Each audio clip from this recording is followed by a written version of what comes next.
Hey guys, Mark Charlesworth here. I wanted to make a quick video to share with you housing affordability and putting it in a little bit in perspective.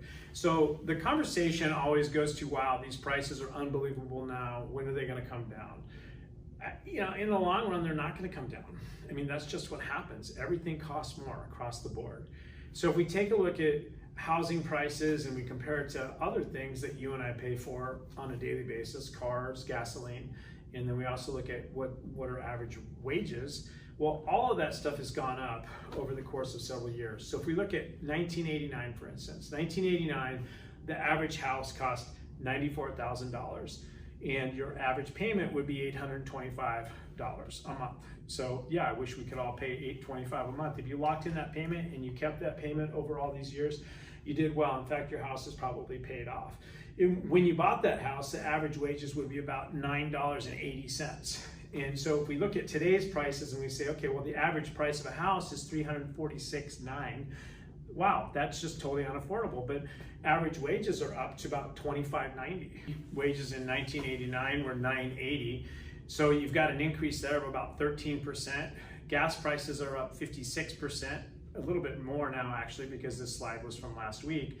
But then automobile prices up 30%. But let's take a look at your house payment. Your house payment is actually down 24%, adjusted for inflation because of where interest rates are at. So your house payment is actually down. Well, Mark, but the price is still up. So I'm still buying this thing that costs $346,900.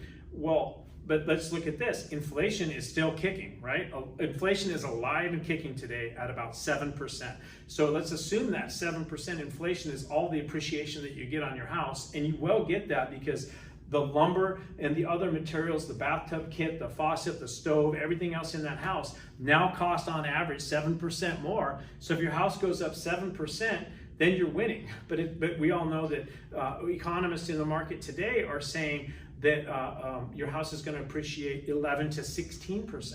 So start playing with those numbers and look at where affordability is. Can you afford to not buy a house?